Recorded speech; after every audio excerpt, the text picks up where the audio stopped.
Buenas noches a todos.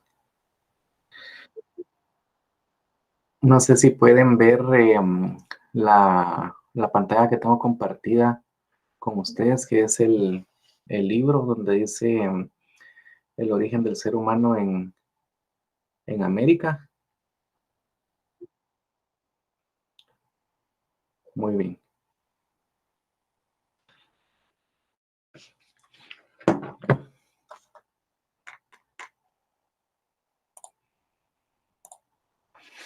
Muy bien, vamos a dar inicio a la clase de hoy.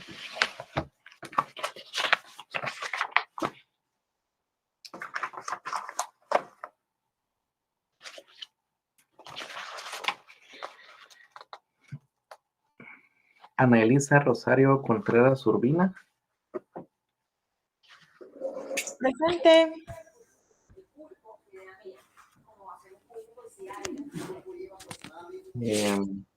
Marjorie Stephanie Lux. Presente. Jonathan Misael Muñoz Galán.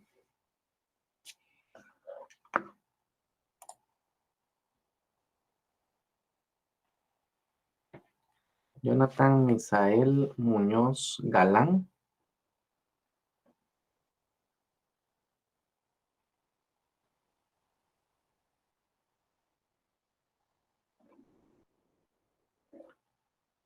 Jonathan Misael Muñoz Galán.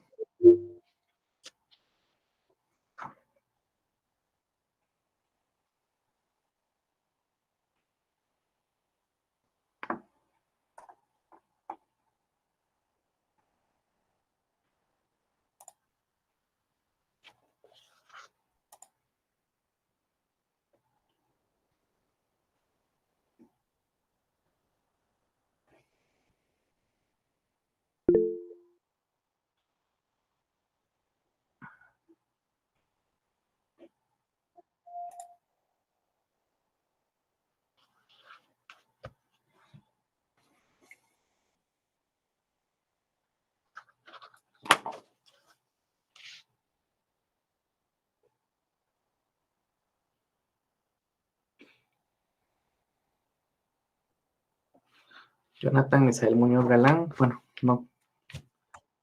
Ahí está. Muy bien. Ah, va, no te da pena.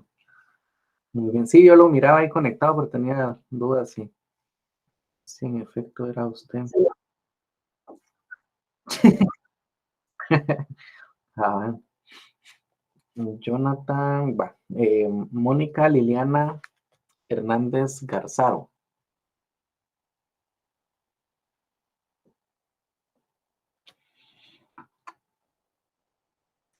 Mónica Garzaro.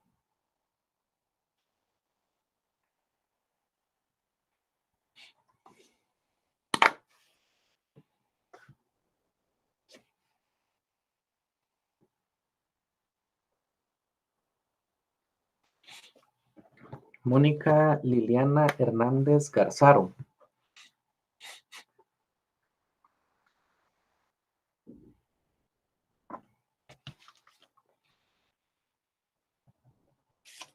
Darling Marisela Gutiérrez. Presente. Andrea Noemí López Estrada. Presente. Cecia Belén Coronado Guerra.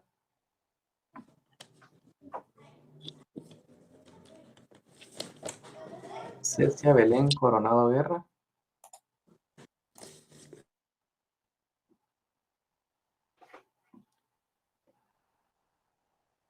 Cecia Belén Coronado Guerra.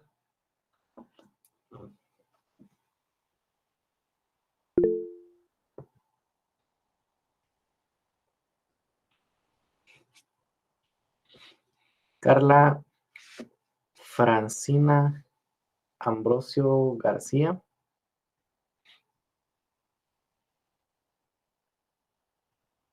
Carla Ambrosio.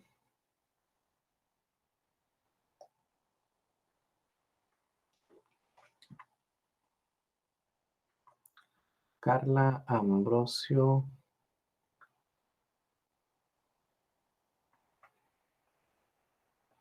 No la veo por acá. Susana Elizabeth León Alcor. Presente, licenciado. Jocelyn Elizabeth Hernández Valenzuela. Presente, licenciado. María Celeste Barrera Sandoval. Presente.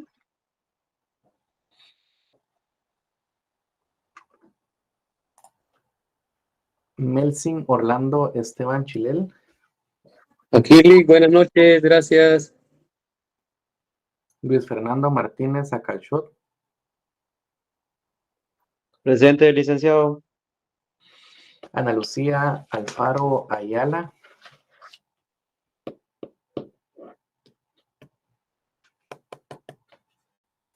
Ana Lucía Alfaro Ayala.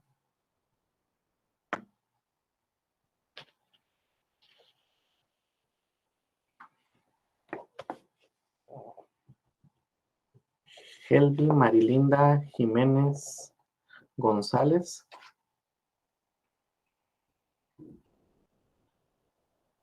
Heldi Marilinda Jiménez González.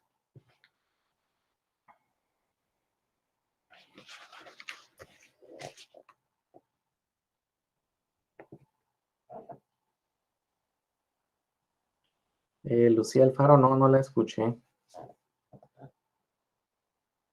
Solo su mensaje de ahora, pero no la escuché.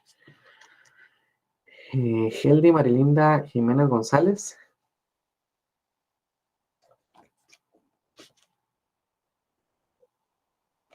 Randall Joel Pinzón Lima. Presente, buenas noches. Arlene Fajardo Flores. Presente.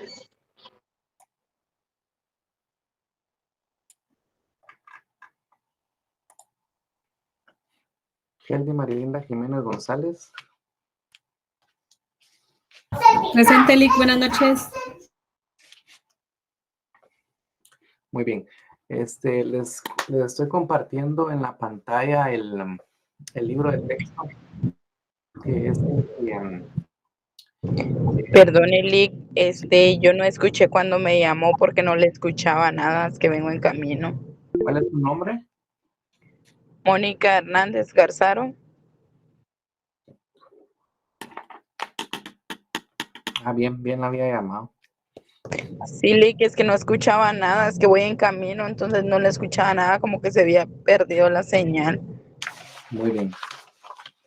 Briseida Sofía Lima. Presente, eso le voy a decir que me había llamado. Si es que usted, bueno, es la segunda clase, creo yo, ¿verdad? Presencial, bueno, por medio virtual, sí. Sí, pues. Muy bien. Andrea Alejandra Hernández. Sí, presente, Lick. También es mi segunda clase con usted. Muy bien. Bueno, estaba revisando yo en la plataforma que, ¿cómo se llama? Bueno, me aparecen 2 personas que no adjuntaron la tarea, pero no sé realmente qué pudo haber sucedido. Tengo el caso de Heldi Jiménez y me aparece un William Ruiz. Pero no tengo a nadie con ese nombre yo acá. Lick, Heldi Jiménez, yo soy, y sí, se la entregué. Usted la subió es que no me aparece subida, que usted la haya subido a Classroom.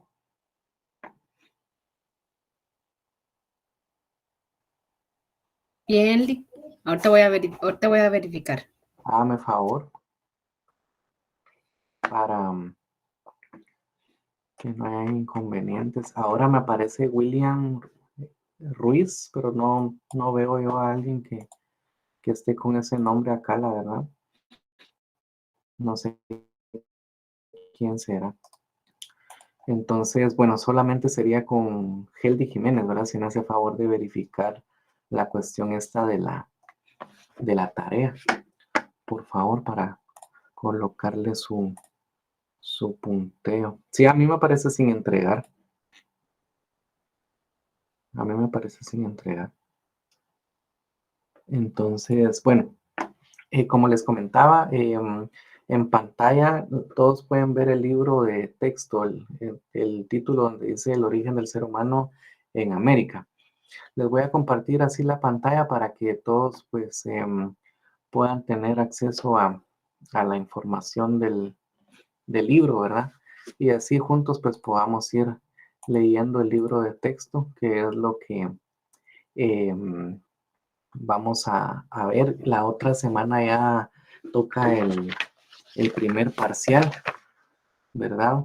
Entonces, sobre lo último que abarquemos el día de hoy, hasta ahí vendrá el primer parcial. La prueba que tuvieron pues ya es de bastante ayuda para ustedes porque ahí se encuentra ya bastante del contenido, ¿verdad? Vamos a ver, está Melsin por acá.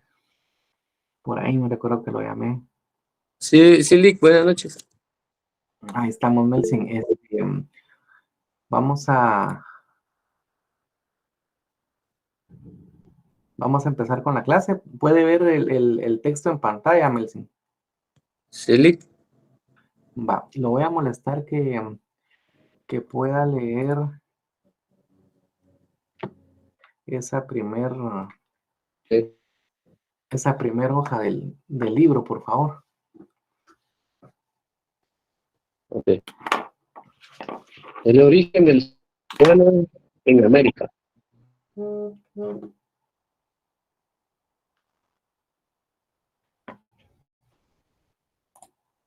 Hace que nuestros antepasados vienen de Asia. Sin embargo, la forma en que llegaron a la ruta que siguieron discusión, la teoría en torno al origen del ser humano en nuestro continente ofrece diferentes perspectivas, aunque la mayoría de ellos consideran nuestros antepasados de tierras lejanas. En esta exploraremos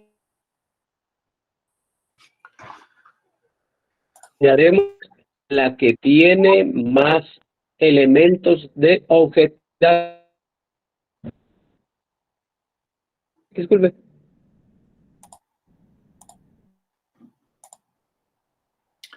Fíjese que no le escuchamos bien. Melsin, mejor le daré lectura.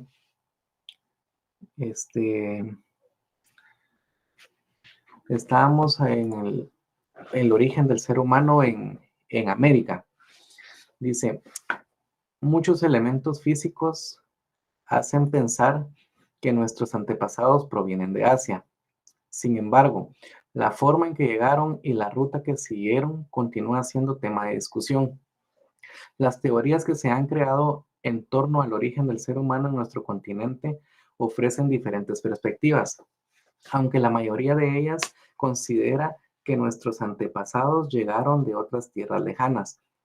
En esta unidad exploraremos las diferentes tesis al respecto y desarrollaremos la que tiene más elementos de objetividad. Este párrafo dice que hay muchos elementos físicos, indica.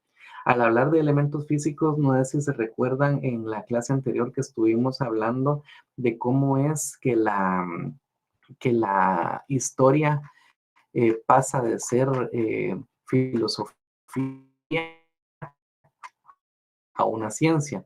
Y estuvimos hablando también de que existen diferentes métodos, hablamos del método científico, que es como que los filtros o las pruebas que tiene que pasar la historia para efectivamente comprobar que haya sido algo cierto lo que sucedió anteriormente, ¿verdad? Entonces, aquí habla este texto que dice de que hay muchos elementos físicos que hacen pensar de que todo el origen del ser humano proviene de Asia, pero dice de que aún así pues existen diferentes tesis, diferentes hipótesis al respecto del origen del ser humano y que esto será lo que se va a desarrollar y a ver cuál teoría o cuál tesis es la que tiene más elementos de objetividad. Si careciera de objetividad alguna de las teorías, obviamente esa teoría se caería, ¿verdad? Y no sería objeto de estudio. Pero si hay una teoría que tiene objetividad, esa será la teoría real, la teoría que será objeto de estudio, la teoría que pues actualmente nosotros manejamos, porque nosotros ya conocemos un origen del ser humano acá, pero realmente, o sea, en base o con base a la historia, ¿cuál es el verdadero origen del ser humano? Continúa diciendo, el primer punto por dilucidad es relativo al origen del hombre americano. La pregunta por responder es, ¿dónde se originó el hombre que pobló América? A esta pregunta se ha dado respuestas de todo tipo. Algunas de ellas son realmente fantásticas, por ejemplo, recurriendo a la Biblia. Se ha dicho que los pobladores americanos son parte de algunas tribus perdidas de Israel. Otros se han atrevido a decir que son refugiados de la Atlántida, es decir, el continente perdido. Y los más fantasiosos y atrevidos identifican a los hombres americanos con extraterrestres. Aquí nosotros vemos diferentes teorías. O sea, ya partimos en cuestiones creadas por el ser humano, las teorías, sus pros, sus contras, sus hipótesis, sus premisas, diferentes situaciones que han llevado al hombre a analizar de dónde realmente viene este origen, ¿verdad? Pero dice la pregunta realmente acá es, ¿dónde se originó el hombre que pobló América? Entonces, en principio, como hemos venido mencionando, pues ya hemos hablado de lo que refiere la Biblia, las Sagradas Escrituras, y pues ahí indica de que fueron diferentes linajes en donde se fue dividiendo la población y así hasta que se fue poblando la tierra. E incluso, pues, el mandato del Creador hacia Adán y Eva fue que poblaran la tierra. Entonces, hay diferentes líneas, diferentes linajes, diferentes cuestiones de donde se derivó los diferentes seres humanos que actualmente pues se encuentran poblando la tierra. Pero ¿de dónde, centrándonos en el continente americano, de dónde es de que viene realmente, ¿verdad? Entonces dice acá, hay diferentes hipótesis, lo que dice la Biblia, que dice que son tribus perdidas que vienen de Israel, otros dice que son refugiados de la Atlántida, de un continente perdido, y hay otros que dicen que son han llegado a compararlos con los extraterrestres. O sea, todas estas teorías son las que han dado origen a todas las dudas que hasta la presente fecha se generan, ¿verdad?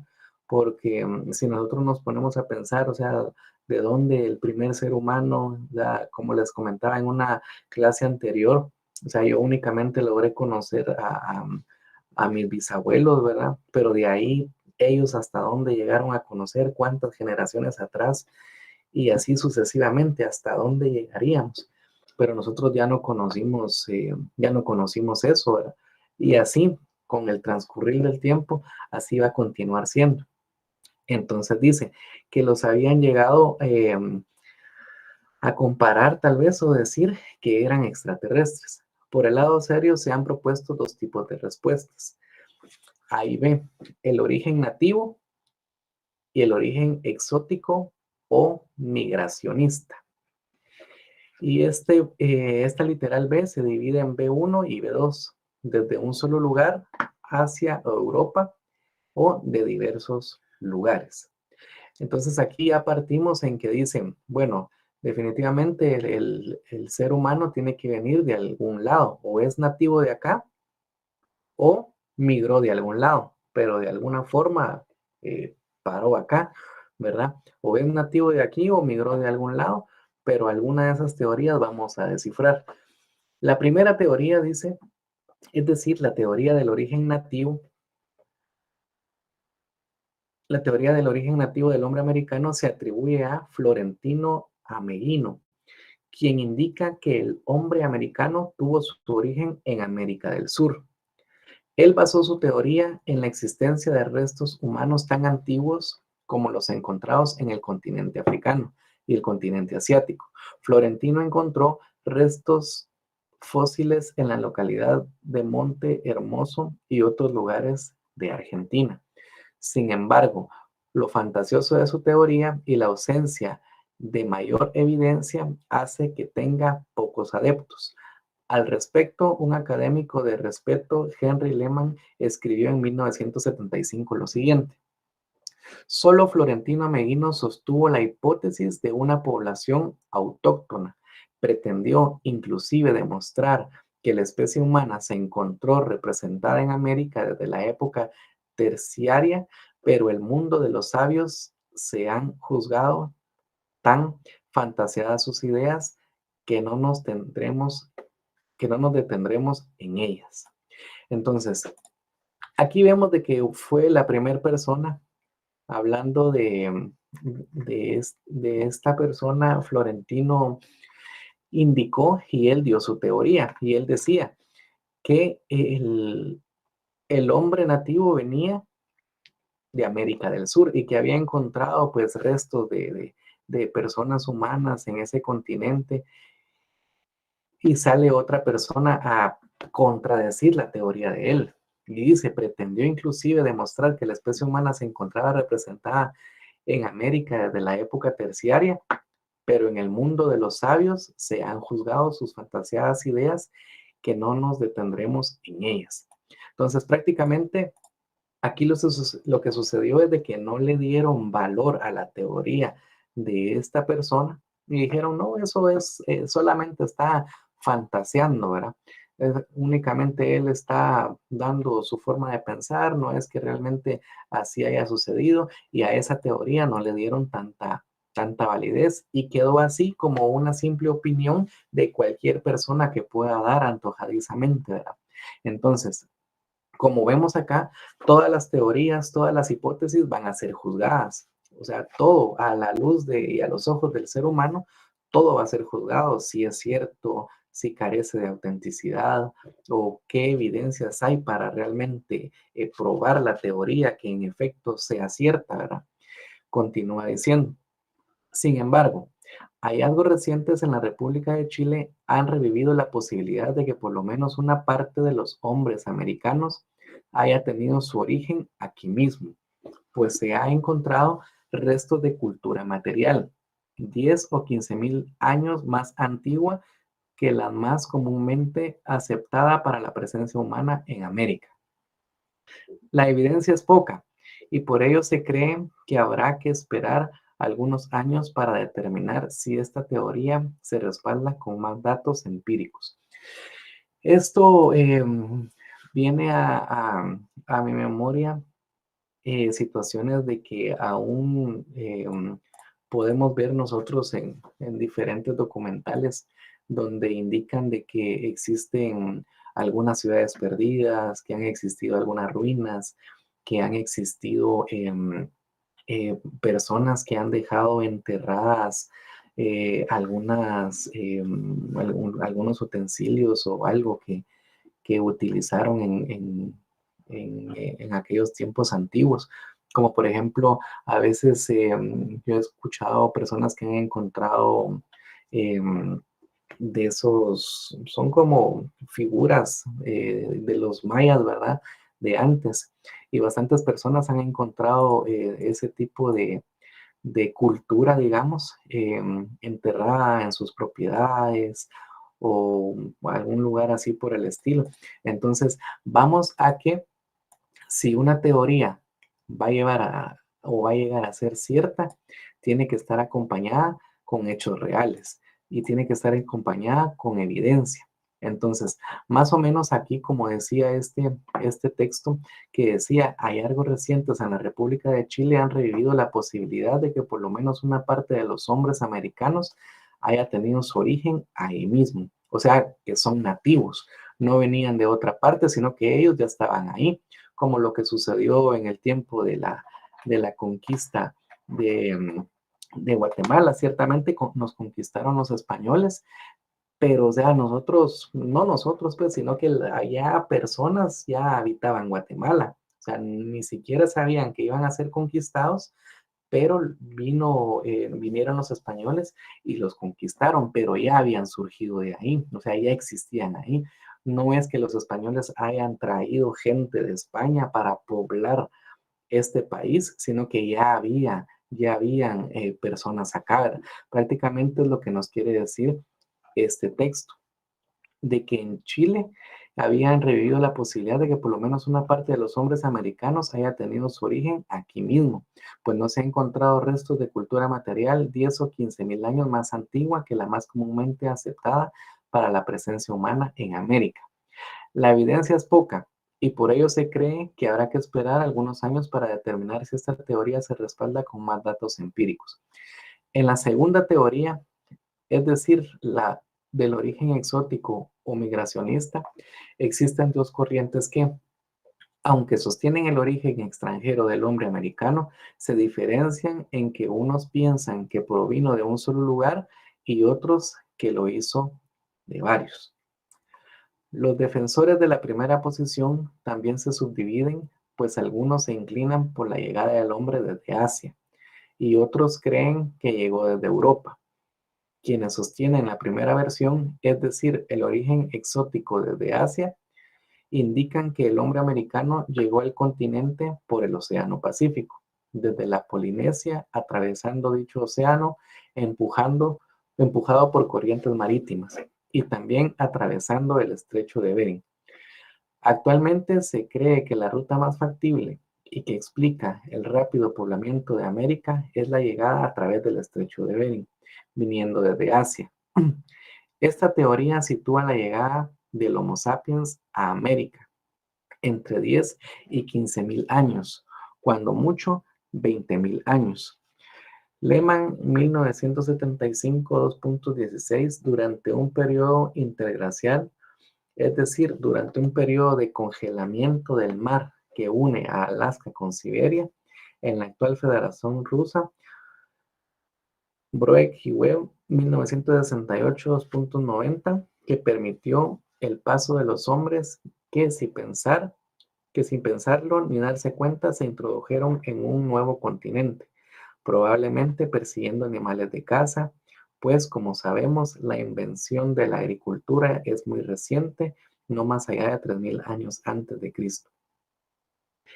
El ponente más antiguo de esta teoría es Fray José de Acosta, quien en 1550 planteó que América se había poblado mediante la migración de pequeños grupos de cazadores que encontraron por el norte en el punto donde se une Asia con América, punto desconocido para él y para todos los humanos del siglo XVI.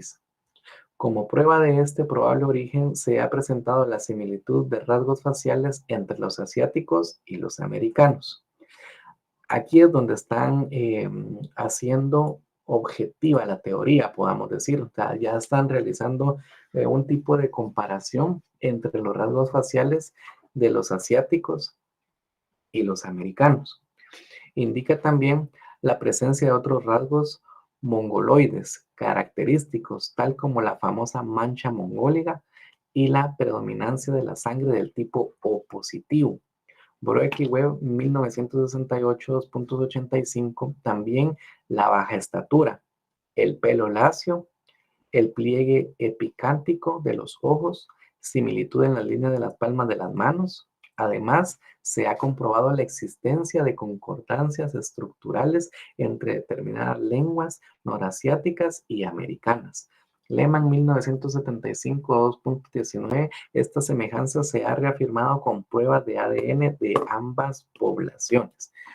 Interesante lo que dice acá este párrafo, porque acá quiere decir de que, o sea, efectivamente se hizo un estudio objetivo en donde concretiza de que probablemente los americanos tienen cierta similitud con los asiáticos. Entonces, vemos acá nosotros todo lo que menciona este texto y menciona como principal punto, menciona los rasgos faciales, menciona también el tipo de sangre O positivo, o sea, realmente de dónde viene este tipo de sangre. La baja estatura lo menciona también, el tipo de pelo lacio, el pliegue epicántico de los ojos, similitud de las líneas de las palmas de las manos. Entonces, estas son comparaciones que se han realizado entre los asiáticos y entre los americanos para ver realmente la similitud que pueda existir y el origen del ser humano acá en América.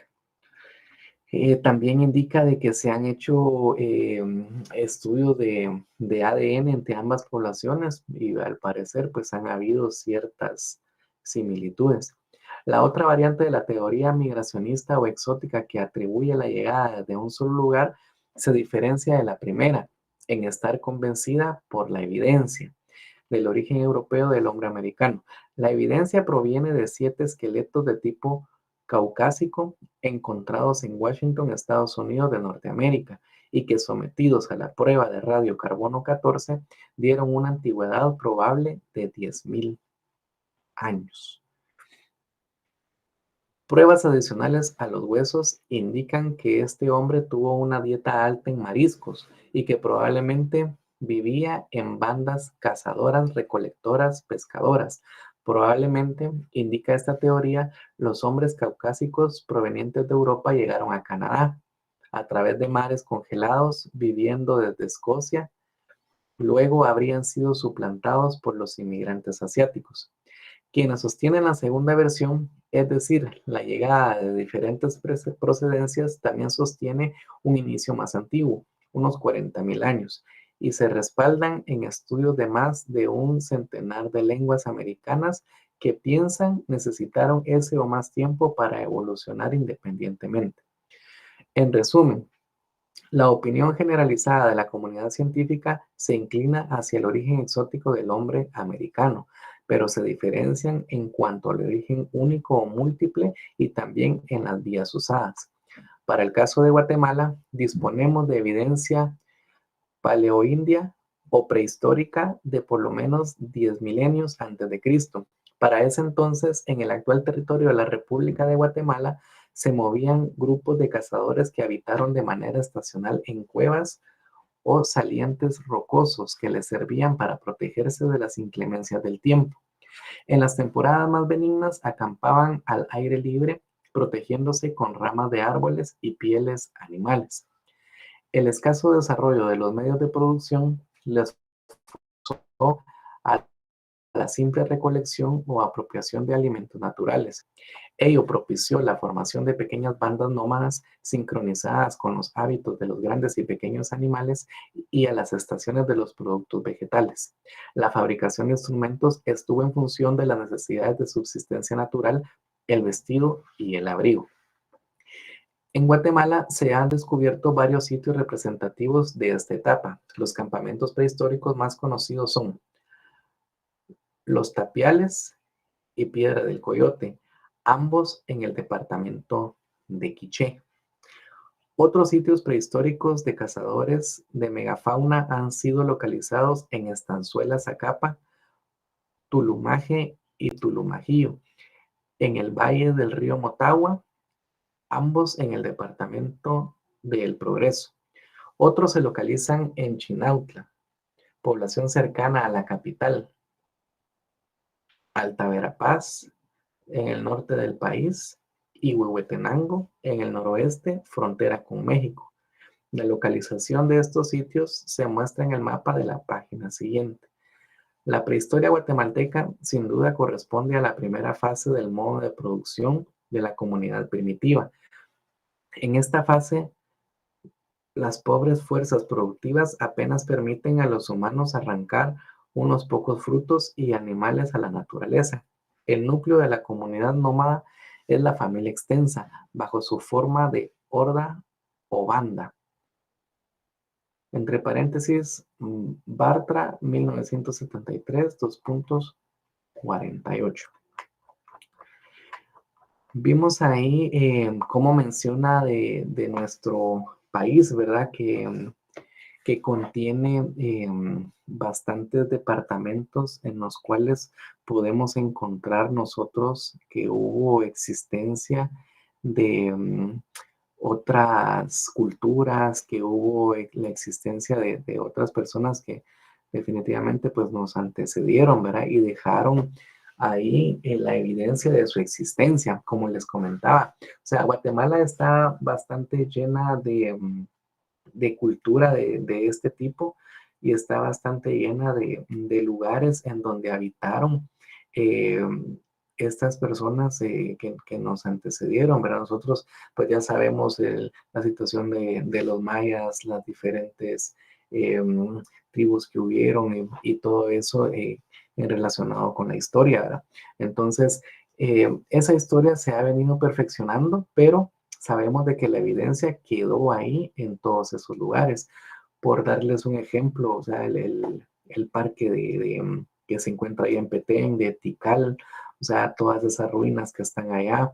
La antigua Guatemala, pues también tiene bastantes cuestiones que evidencian todas esas cosas, ¿verdad? Entonces, antes de nosotros y antes de las personas que nos antecedieron, pues existieron otras personas que son parte ahora de la historia, pero ese parte de la evidencia que nosotros hemos visto, o sea, todos los lugares turísticos que se encuentran por allá por los departamentos, pues que fueron habitados por ellos en su tiempo. Mesoamérica, un área de cultura original. Paul Kirchhoff denominó Mesoamérica a nuestra área de cultura. Desde entonces cada vez surgen descubrimientos asombrosos que nos hablan de la originalidad y grandeza de las culturas que poblaron esta región. Asombra aún a los científicos contemporáneos los avances registrados por estas culturas y el gran desarrollo alcanzado en áreas como las matemáticas, astronomía y agricultura. Todo ello sin tomar en cuenta la gran calidad estética de sus manifestaciones artísticas. Una nueva cultura. Como resulta interesante, centramos en los asuntos relacionados con nuestro país, demos un salto en el tiempo y situémonos por un momento en los tiempos modernos. Hace relativamente muy pocos años, un americanista europeo, Paul Kirchhoff, observó que las personas que viven en el sur de México y gran parte de lo que se conoce hoy como Centroamérica, se comportaban básicamente de la misma manera, es decir, pensaban de manera bastante similar, consumían los mismos alimentos, realizaban los mismos actos cotidianos, se emocionaban de manera similar con los mismos eventos. Por ejemplo, su alimentación giraba alrededor de 5 elementos principales reproducidos por semillas: maíz, frijol, calabazas, bledos y chile. Gran parte de la economía de estas personas giraba en torno de estos productos, a los cuales habría que agregar el cultivo del maguey, en gran parte para obtener material de amarre y una bebida alucinógena usada en ocasiones ceremoniales. De más está decir que estas personas seguían y siguen utilizando las antiquísimas técnicas agrícolas tales como el bastón plantador, la calza, el doble, el desgranado a mano, etc. Y que gran parte de su vida se basa en y para el maíz y el frijol. Muchas de sus fiestas, de sus tristezas y de sus alegrías de sus afanes y sus descansos están relacionados con estos cultivos principales. De la misma manera, está relacionada con estos productos las ideas religiosas. Las personas de esta área, desde hace muchísimos años y hasta ahora, veneraban la fertilidad de la tierra como hecho fundamental para la continuidad de la vida social y de la especie. Por eso, entre todos los dioses, la diosa de la fertilidad siempre ha tenido un lugar especial. De la misma manera, los habitantes de esta área continúan asignando categorías de dioses a los elementos de la naturaleza, es decir, la lluvia, el viento, la noche, el día, la luna, el sol, las estrellas, etc. Esto viene en relación a que si nosotros nos recordamos lo que nos habían enseñado respecto a los mayas, donde indicaban de que ellos eran politeístas, de que ellos no creían únicamente en un solo Dios, sino que ellos creían en un montón de dioses. Ellos para todo le tenían un Dios, para todo le asignaban un Dios. Entonces menciona acá también la similitud que existía con este tipo de creencias, porque dice que ellos le atribuían o le asignaban dioses a los elementos de la naturaleza. Entonces el fuego, el agua, el sol, la luna, las estrellas poseían un dios. Y este tipo de creencias pues también estuvo presente con los mayas, ¿verdad? Como les decía. Entonces esta teoría se había conocido hace tiempo atrás, en donde indicaban de que ellos eran politeístas.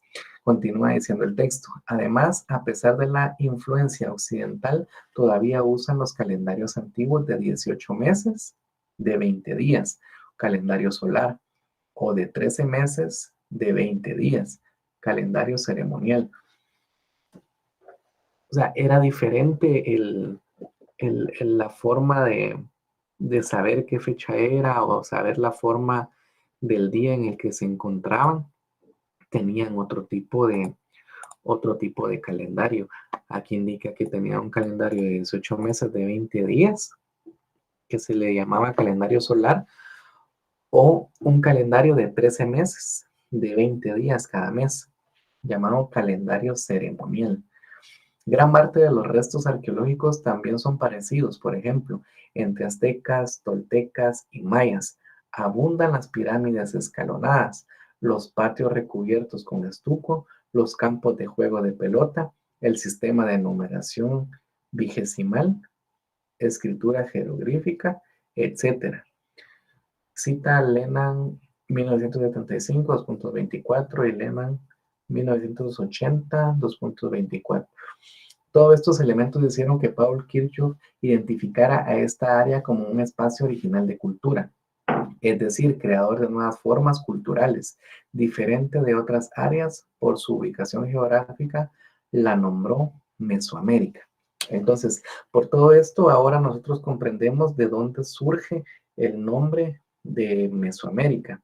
Entonces, acá él menciona todo este cúmulo de situaciones que exploró, que determinó y logró comprobar para al final llegar a la conclusión que por su ubicación geográfica le iba a corresponder el nombre de Mesoamérica.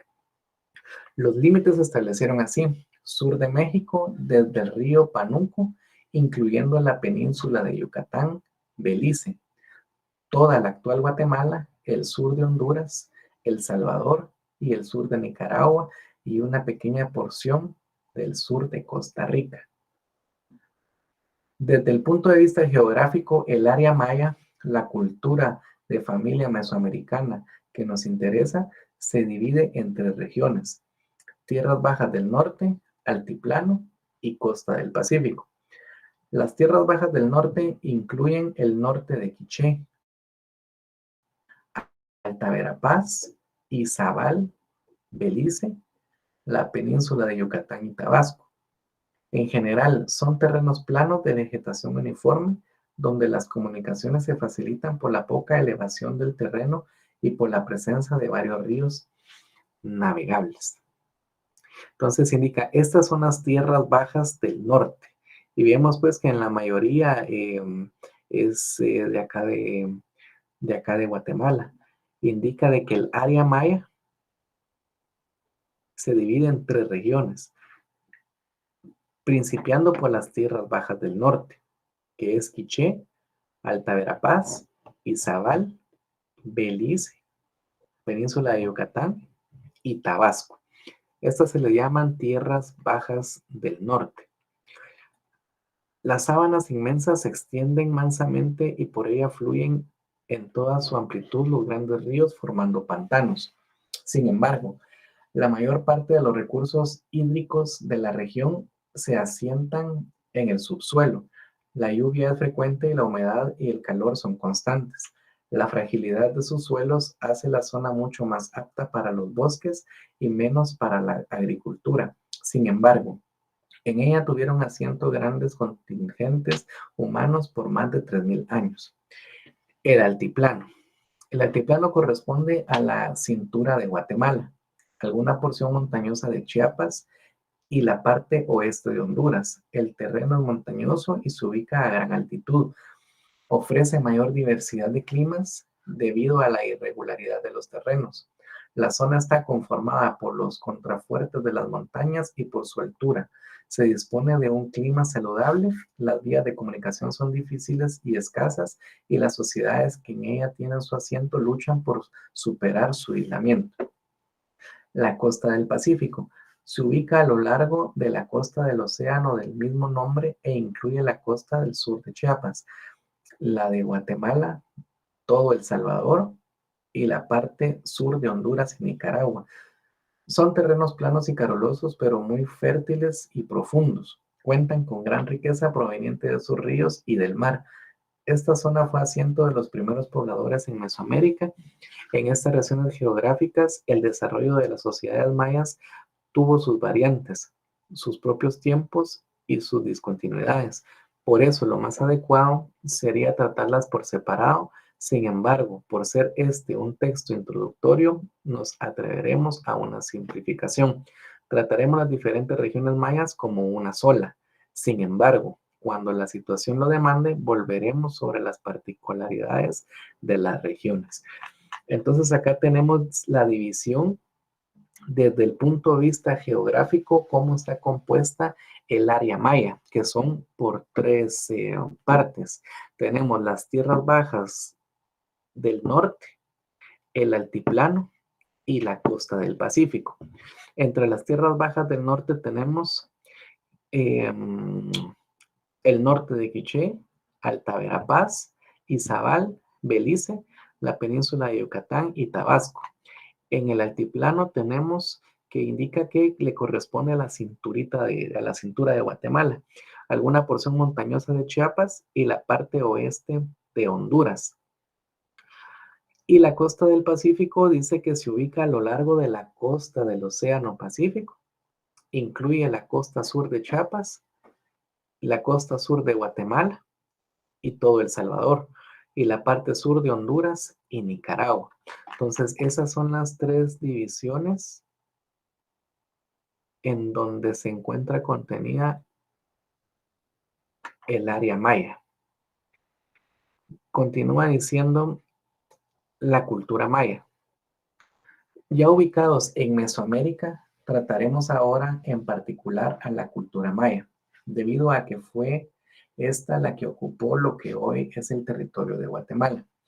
Para ello distinguiremos tres periodos evolutivos principales: preclásico o formativo, clásico y posclásico. Es útil para orientarse con facilidad en el tiempo memorizar el año de inicio y el año final del periodo clásico, es decir, del 200 al 900 después de Cristo. Entonces es fácil reconocer al anterior periodo como preclásico y al siguiente como posclásico. A continuación trataremos por separado cada uno de estos periodos. Quiero pedir el apoyo de Briseida, ¿está por ahí?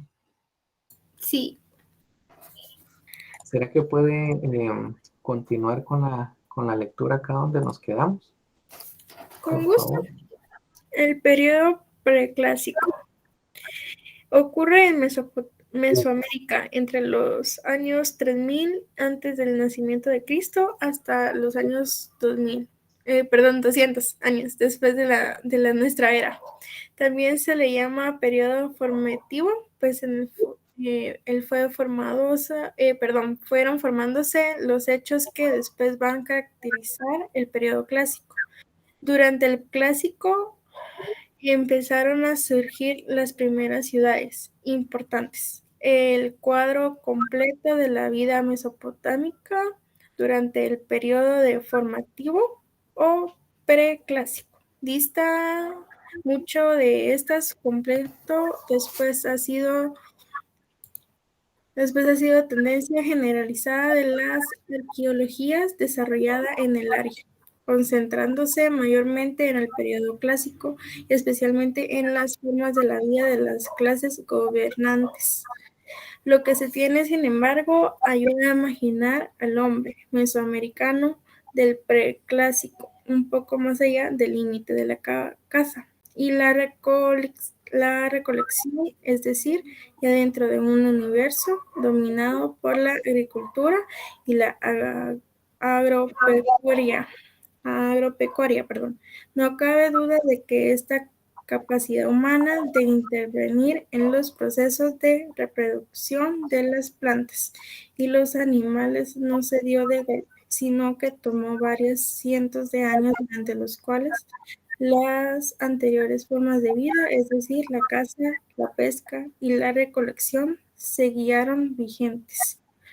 Pero cuando la agricultura y la agropecuaria llegaron a niveles confiables, la vida nómada, característica de los modos de vida sujetos a los vaivenes de la caza y la recolección, tuvo que ser sustituida por formas sedentarias de vida.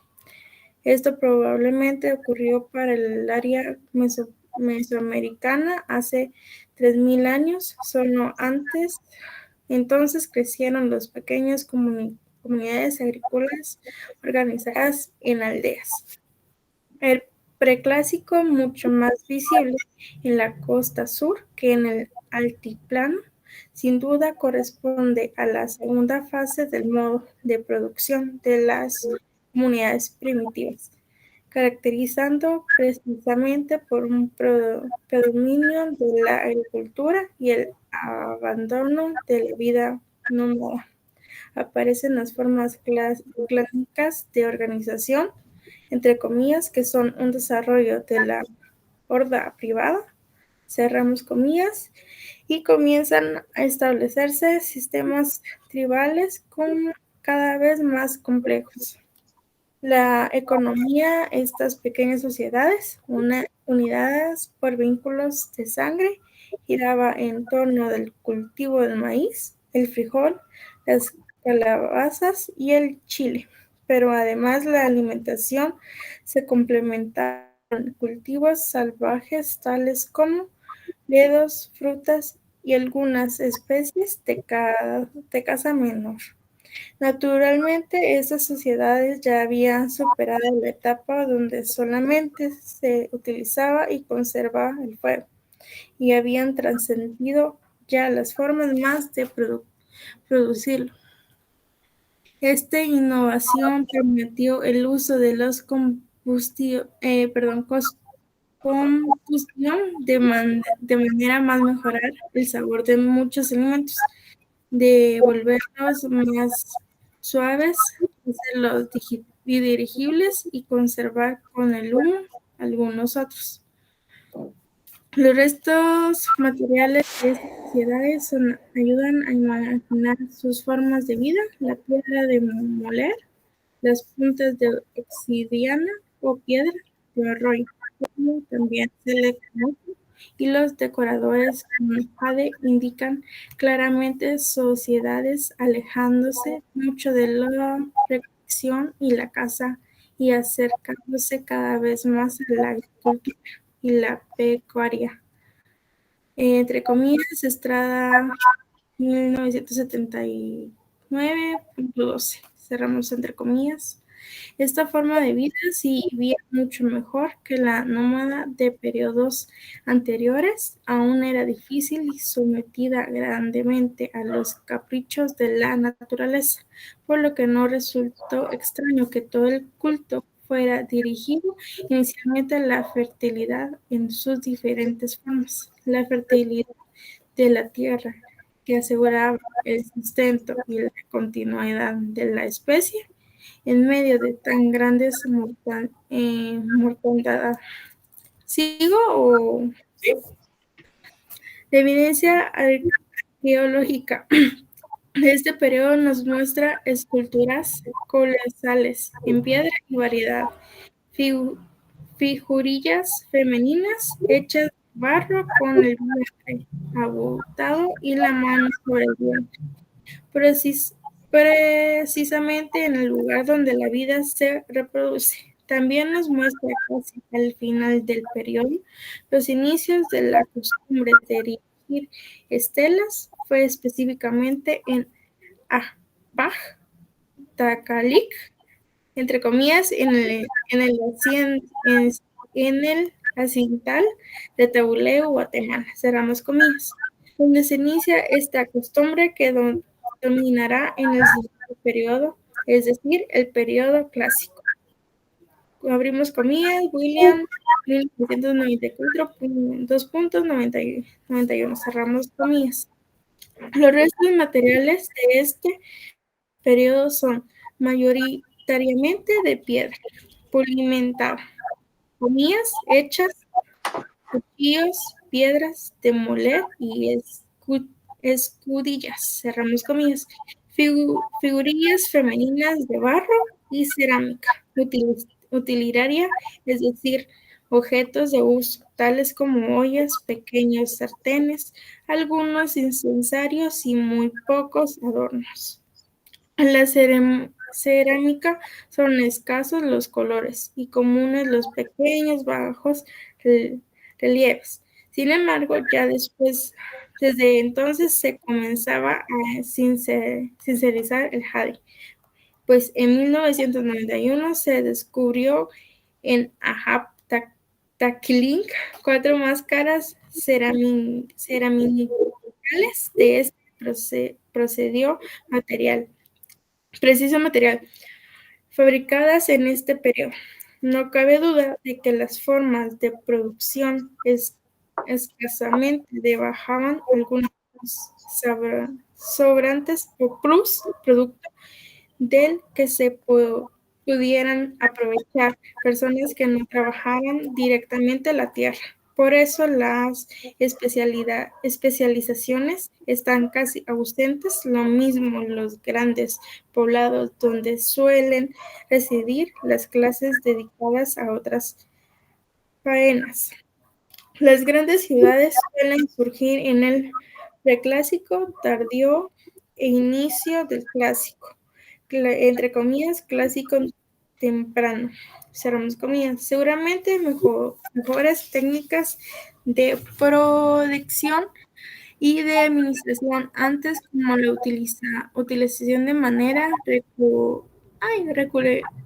recurrente de 2 parcelas en lugar de la agricultura, y generalmente invento de 2 cosechas anuales en ciertas regiones y el uso intensivo de los frutos del árbol de Ramón dieron origen a mayor los productos del que pudieron echar mano los sacerdotes, los escultores, pintores, astrónomos, militares, reyes, comerciales. Hasta ahí, Briseida, muchas gracias. Ok. Vamos a pedir el apoyo de Jonathan Muñoz.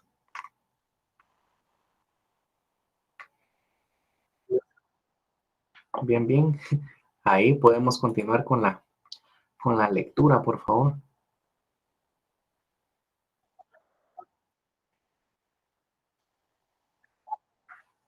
Gráfico. Ujú.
Sí,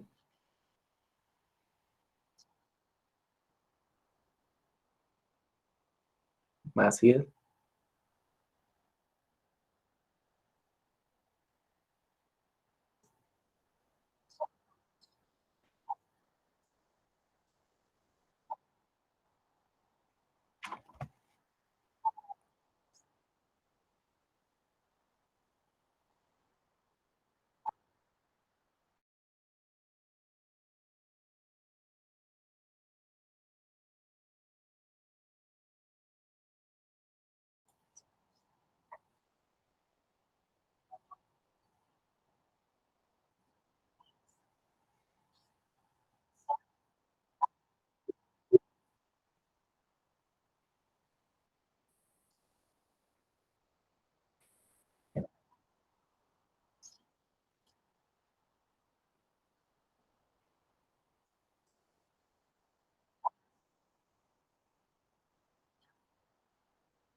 Voy a continuar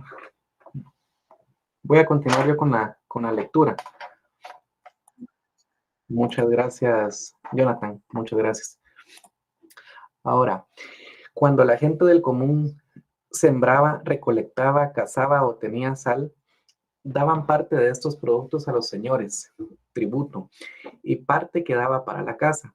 Siempre preparaban una parcela cuya cosecha sería para los caciques y sacerdotes, de manera que los sacerdotes gozaban en tiempo de buenas cosechas porque la gente es agradecida, y en tiempo de malas cosechas también, porque la gente implora a sus dioses. Respecto de la justicia, eran los mismos gobernantes o sus representantes quienes hacían las veces de jueces y sus fallos no admitían apelación.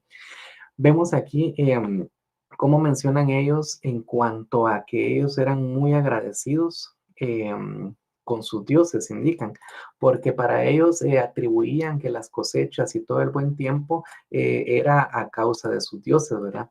Generalmente, pues como mencionábamos, esta cultura o este tipo de tradiciones o cultura, le podríamos decir, tenía un dios asignado para cada elemento, para cada cuestión que ellos quisieran, le atribuían algo a un dios, ¿verdad? En este caso, pues vemos acá de que ellos decían de que eran muy agradecidas en el tiempo de cosechas buenas y cosechas malas, y porque la gente imploraba a sus dioses, o sea, ellos decían, hay algo más del ser humano, hay algo más del ser humano que es lo que produce la cosecha, lo que produce que se dé fruto y todas esas situaciones. Indica también que respecto a la justicia, ellos eran mismos los que administraban la justicia dentro de su territorio. Y eso todavía nosotros lo vemos en diferentes departamentos, podemos decir, que la gente allá no se espera a que se haga la justicia que se hace, pues, por ejemplo, acá en los tribunales de justicia, ¿verdad? Sino que ellos imponen determinadas normas, determinadas reglas y asimismo determinan también los castigos que recibirán estas personas. Estas son prácticas que todavía se dan en algunos pueblos. Por darles un ejemplo, si en algún departamento X determinado encuentran una persona que esté robando o que esté pidiendo extorsión o que esté pues involucrada con ciertas cuestiones delictivas, ellos mismos por su propia mano hacen justicia. ¿Cómo es de que en los tiempos de antes no existía ley y que ahora que ya todas estas conductas están reguladas? Sí, en el quiché menciona el compañero, exactamente. Sí, en el quiché hay diferentes departamentos en donde todavía existen esas prácticas, pero ¿qué es lo que sucede? Son prácticas que han tenido las personas para administrar justicia. Yo he escuchado en diferentes ocasiones en donde también existe, bueno, lo he escuchado como castigo maya. No sé si realmente se dará así o fue así en su tiempo, en donde arrodillaban a las personas en maíz o en maicillo, y ahí los tenían arrodillados por un determinado tiempo hasta que parece que esos maíces casi que se metían en la piel de las personas por el tiempo de estar ahí arrodillados. O el linchamiento que también hemos escuchado, ¿verdad? Que también hay personas que los linchan y ese es el castigo. O en diferentes, también en otros departamentos he visto yo que les imponen ciertos castigos de darles o cierto número de latigazos, ¿verdad? A las personas que estén delinquiendo. Entonces, acá vemos del por qué vienen todas esas prácticas. Se podría llegar a concluir en que tal vez la justicia moderna, digámoslo así, tal vez la justicia moderna tarda más en hacer efecto que este tipo de justicia, ¿verdad? Porque la justicia moderna, digámosle así, permítame, sí, exactamente. Así es. O sea, podríamos decir, tal vez estas personas deciden mejor tomar o hacer justicia por su propia mano, porque la justicia moderna, llamémoslo así, es muy tardada. O sea, allá, si encuentran a un ladrón robando, en ese mismo acto lo toman y le dan el castigo frente al pueblo. Acá, ¿qué es lo que se hace? Encuentran a un ladrón robando, lo agarran, lo detienen, lo llevan a carceleta, viendo que él es el que está robando, todavía se le da el derecho de la presunción de inocencia hasta que se pruebe lo contrario en contra de él. Se va a carceletas, allá lo tiene la policía, de ahí se pasa a audiencia, se lleva el proceso. Es un proceso larguísimo, ¿verdad? A diferencia de este tipo de justicia, que ellos eran mismos los administradores de esta situación, indica que ellos mismos eran los que, o sus gobernantes o representantes, quien hacían las veces de jueces, y sus fallos no admitían apelación. O sea, imagínense qué tipo de justicia era. O sea, era una palabra dada, una condena dictada y no admitía apelación. O sea, no había quien contrariara lo que habían resuelto. No había nadie. O sea, no admitía ningún tipo de apelación. Lo que ellos decían o el castigo que se iba a imponer, ese era el castigo que iba a ser a perpetuidad y permanentemente. Sí, los derechos humanos, bueno, han interferido en muchos aspectos, la verdad. Los derechos humanos, sí, principalmente, pues se vela por todo eso, la presunción de inocencia, diferentes cuestiones que hacen que retrasen los procesos, como les digo. O sea, acá al ladrón lo ven robar y todavía se le da el trato de inocente. Pues cuando se ve, se ha sido un hecho flagrante en donde se ha visto que está robando y todavía se le tiene que dar un trato de inocente.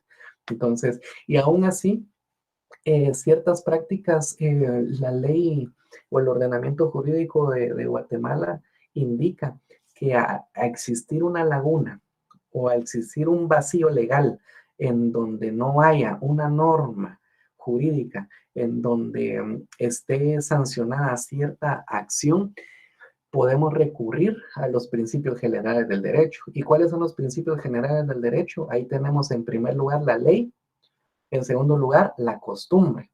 Entonces, si alguna conducta no estuviera regulada dentro de nuestro ordenamiento jurídico, podemos recurrir a la costumbre. ¿Cómo se sancionaba antes? Con base a la costumbre. Tiene carácter de ley también. Entonces, eso se podría aplicar supletoriamente en caso no existiera una norma jurídica que le imponga una sanción a un tipo de conducta. Se podría recurrir a cómo se practicaba o cómo se resolvía antes de conformidad con la costumbre, ¿verdad? Entonces vemos cómo era este tipo de justicia, una justicia bastante rigurosa. Sí, exactamente. Tenemos leyes que favorecen pues a cierto grupo social. Continúa diciendo el texto: en este periodo, el clásico, la guerra y la confrontación no estuvieron ausentes. Eso lo demuestran muchas evidencias arqueológicas, pero en términos generales fue un periodo relativamente pacífico. No sucede lo mismo con el siguiente periodo, el posclásico, donde la guerra es mucho más frecuente. Evidencia adicional del carácter cuasi guerrero del periodo son los abundantes glifos, emblemas que identifican ciudades.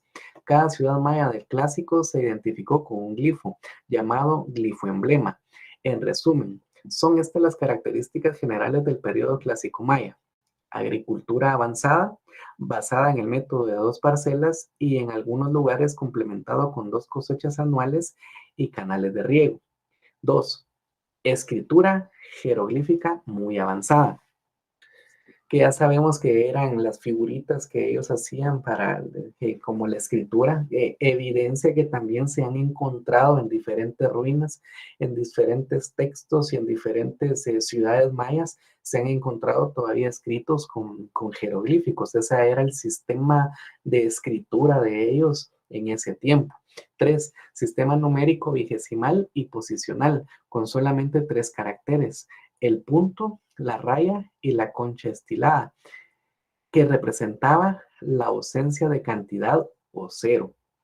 Año solar exacto, compuesto de 18 meses, de 20 días y un mes adicional de 5 días, considerado mágico. O sea, ellos se basaban con el año solar. De ahí es donde viene, bueno, si vemos en todo eso, para entrar al contexto de cómo se desprende lo del calendario y todo eso, pues es bastante amplio, pero vemos de que ellos tenían un año solar exacto. Año ceremonial compuesto de 13 meses, de 20 días. Entre paréntesis, Tupezolquín. 6. Edificación de grandes pirámides escalonadas y truncadas, sobre las que se construyeron 2 habitaciones para servir de residencia a los sacerdotes o para servir como lugares de culto. Estas edificaciones piramidales estaban rematadas por un empeine o crestería. Esas son las pirámides que vemos en todos los lugares en donde hubo cultura maya. Hay este tipo de pirámides que era la forma en que ellos las realizaban. 7. Frecuente uso constructivo del arco falso. 8. Sacrificios humanos frecuentes. 9. Tendencia a la deformación dentaria, craneana y ocular para diferenciar con estos símbolos a la clase gobernante. 10. Cerámica policroma de gran belleza. 11. Tendencia a guardar la memoria de eventos históricos en monumentos de piedra llamados estelas y altares. 12. Religión politeísta. 13. Tendencia a escribir libros pequeños en forma de binomio, es decir, códices. Bueno, ahora ya tenemos nosotros un amplio panorama ya de cómo ha venido surgiendo el ser humano en América. Cómo ha sido su desarrollo, cómo ha sido su estilo de vida, cómo se ha desarrollado en cuanto a su alimentación, a su extensión geográfica, dónde se encuentra ubicada la región maya, cómo está conformada, las diferentes teorías que han surgido del surgimiento del ser humano en América. Todas las hipótesis, todas las tesis que se han formulado al respecto de eso, ¿verdad? Entonces, ya tenemos un poco más de amplio el panorama de lo que trata o de lo que se habla de la persona humana o el origen del ser humano en América. Entonces, estimados alumnos, su examen entrará hasta donde terminamos la lectura el día de hoy. Como les mencionaba, pues su prueba va a ser de bastante ayuda para que puedan sustentar su evaluación parcial el próximo lunes. Yo les estaré subiendo la evaluación a la plataforma. Y sí, Lucía. Buenas noches, licenciado. Entonces, el parcial aplicaría de la página 21 a la 35. Sería, permítame, de la 21 a la 35. No, sería desde el principio, porque prácticamente para responder la prueba tuvieron que haber leído lo anterior, desde Historia, Naturaleza, Evolución y Usos. De la página 9 a donde leímos hoy. Ahí entraría el parcial. De la página 9 a la lectura que terminamos hoy, que fue... ¿Dónde nos quedamos?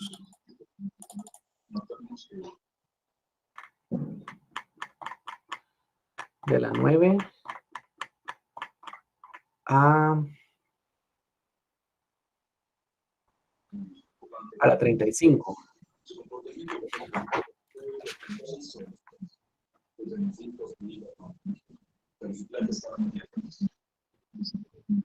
Licenciado, buenas noches, perdón. Ajá. Gracias. Licenciado, perdón. Sí, bueno, Perdone, licenciado. Según nuestro horario de exámenes, la otra semana no nos toca su parcial, sino nos toca de la semana 31 al 1 de abril. Nos tocan los cursos de 19 a 20:30.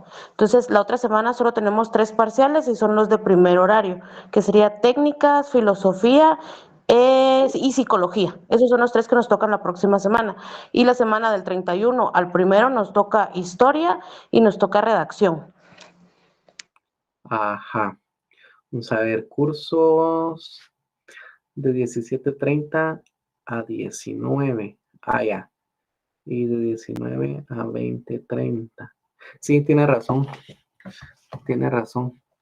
Muy bien, entonces igual conforme vayamos avanzando, pues va a venir el parcial. Igual yo se los voy a subir ahí a la plataforma y van a tener tiempo suficiente para poder estudiar y para poder responderlo. Entonces, bueno, los dejo los veo en la próxima clase entonces para avanzar un poco más en relación al texto, ¿verdad? Entonces, hasta acá queda la clase de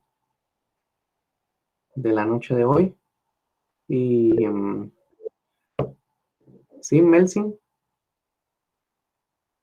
Muchas gracias, Lick. Disculpe, entonces, todavía tenemos otra clase, ¿no? Ya no, ¿ah? Pues fíjese que pues que ustedes tienen parcial la otra, de otros cursos, ¿va? Sí, Me sí. imagino, No creo me que ima- vayamos a la otra clase, solo para el examen, disculpe. me imagino que de los cursos que no van a tener evaluación van a recibir clase, pienso. Ah, no ¿Cuál- es uno por día nada más, ¿Cuántos como por cursos? lo que dice la compañera, porque somos 5 los que llevamos. Sería 5 uno por cursos. día. Ajá. 1 por día. Sí, o sea, por noche. Sí, pues. Según tengo entendido, licenciado, como no sabemos el horario o cuánto se vaya a tardar el primer parcial, entonces, según tengo entendido, el lunes es el parcial de primer horario, el martes el de segundo horario y el miércoles, obviamente, el último que tenemos, ¿verdad? Pero comúnmente, si no estoy mal, no se recibe el otro curso, pero sería que usted nos confirmara por el hecho de que nosotros pues tenemos que trabajar y elaborar el parcial que nos den los licenciados en su horario, ¿verdad? Y si no nos alcanza el tiempo, pues ya sería discreción suya el podernos permitir terminar el parcial.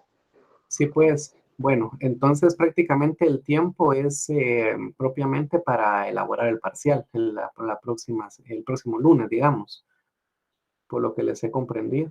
Pero igual, voy a consultar con la universidad y yo les traslado la información, ¿verdad?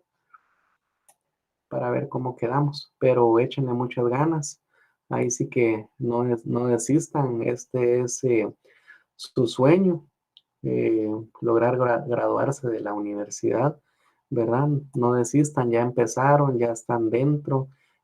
Tal vez consideraron de que iba a ser complicado al principio, pero ya están sobre la marcha y no lo dejen, ¿verdad? Si ya lo tomaron, no lo dejen. La oportunidad es de ustedes y no la dejen, no la desaprovechen y échenle ganas. Y ahí sí que de mi parte, pues todos los éxitos para que puedan alcanzar sus metas y si en algo les puedo servir, sea de este curso o de alguna otra situación o de algún otro curso, con mucho gusto aquí estoy para apoyarlos.